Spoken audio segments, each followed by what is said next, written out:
What knowledge might save your life one day? If you call 911, always say where the problem is first, followed by the problem.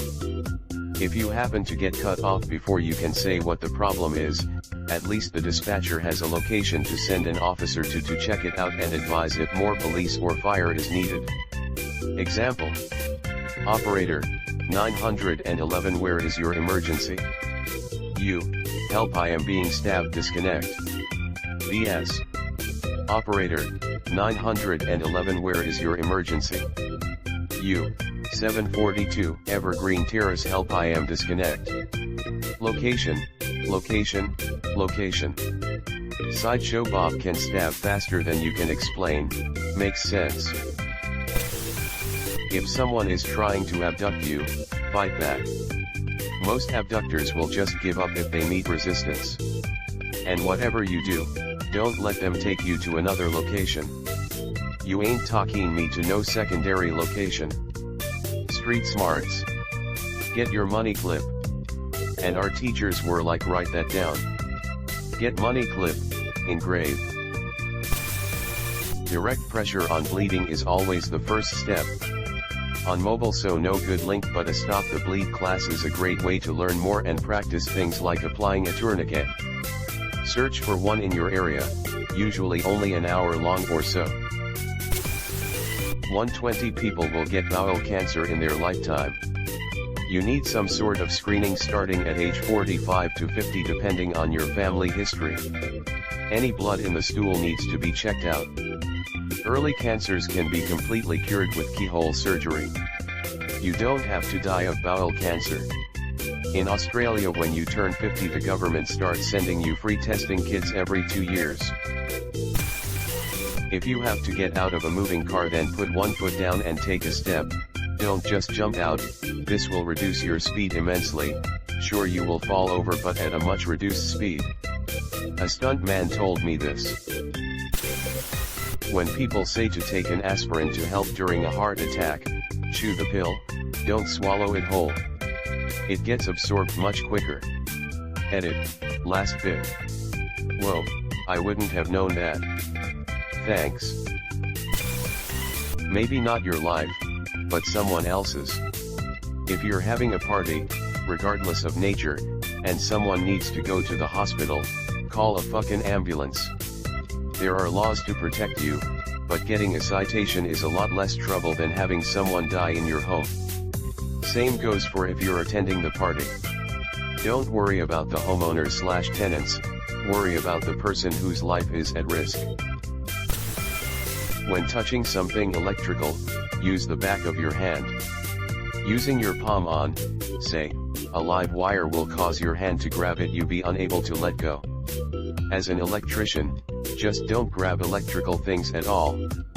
Let me do it, instead. That water you're about to dive into might not be as deep as you think. Always just step in and swim down to check for depth. Then jump. Always do this. My dad told me a story about a group of guys he knew from school. After graduation, they all went up to someone's lake house, and one guy decided to dive off the dock as soon as they got there. The water was shallow that year, and when he dove in, he broke his neck and died on impact. Check for debris. Assholes like to dump trash. Getting implanted on rebar underwater is not a good way to go. If you're ever charged by a moose, get behind a tree. They have about a 10-inch blind spot and they'll lose you. If you're taking blood thinners, you should know they increase the risks of bleeding. You should watch out for signs of bleeding like pallor, breathlessness, multiple rash, bleeding gums or nose, red urine. If you accidentally cut yourself, take great care of the cut.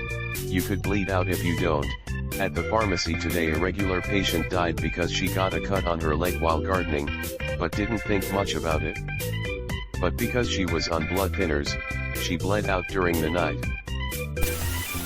Always leave your itinerary with someone. If you meet strangers, i.e., potential bad people, on the road, always let them know that you are in touch with friends and family and that they know exactly where you are. You become less attractive as a victim. Edit, Always let strangers know that you have a destination and are expected at a particular time. 2. Wear a helmet, wear a seat belt. It may not be cool, but you're more fragile than you lead yourself to believe. I've lost 3 friends because of these. Don't be a statistic, please. There's someone that would miss you and think I just wish they had put a helmet/seat belt on. If you're alone and start choking with nobody around to give you the Heimlich, you can give yourself the Heimlich by using the back of a chair, or similar objects like the side arm of a couch or whatever. Forcefully throw your stomach over the back of the chair a few times, try to mimic the motion of the Heimlich, push in above the belly button, then up, kind of like a J motion. I always try to remember this, but anytime I think I'm slightly choked, this logic goes out the window. How often are you choking? All snakes in Victoria, Australia are venomous. Just assume all snakes are venomous and stay away. Edit, 1 letter. Yeah, you ain't gonna catch me going up to a snake even if I know it ain't venomous. I walked up on rattlesnake hiking once. It was weird hearing a sound I was very familiar with for the first time organically. My second thought was, "Aw fudge, where's that coming from?" Surprise, motherfucker. If your car is going underwater, an electronic roll-down button will work regardless of the water pressure outside the car, but a manual handle is much more difficult. You also won't be able to open the door. It's better to have something in the glove box, like an ice scraper, to break the glass with. Mythbusters did a whole thing on it. That episode saved a woman's life. She wrote to them to tell them, and Adam Savage cried knowing he'd helped to save a life. Maybe not your life, but everyone should have basic first aid/CPR training if possible. My dad collapsed on Saturday morning when he got up to go to the toilet, and neither me or my mum know basic first aid or CPR. The ambulance took 8 minutes to arrive and we only live 4 streets away from the depot. Luckily he came to, but there was a point where he stopped breathing. If he continued to not breathe, 8 minutes would be too late. Please learn and hope you don't need it, instead of needing it and not knowing. Always question yourself, especially under the influence. I always do this, that's why I never lose my wallet or cell phone and always get home safely. If the tide suddenly goes out unexpectedly, run like you stole it, for higher ground. I remember reading in a Reddit post similar to this, that if you can't do a pull-up you probably won't have the strength to pull yourself up off a ledge, and that has stuck with me ever since. In theory it's very true. But I would guess most people could if some serious adrenaline is involved. Have you seen most people? Parks motorized scooter in the middle of the aisle in Walmart. What are you trying to imply? Contrary to common myth, you can file a missing persons report before 24 hours have passed. Putting it off a day because they went missing that night could very easily be the difference between them being found or not. If someone gets stabbed, do not take the knife out if possible. If it stays in, it acts as a plug to the hole and will reduce blood loss. Apply pressure around the wound as best as you can and call an ambulance. The last time this was asked I actually read something that later, at the very least, saved my ass. Don't try to put out a grease fire with water. You must smother it.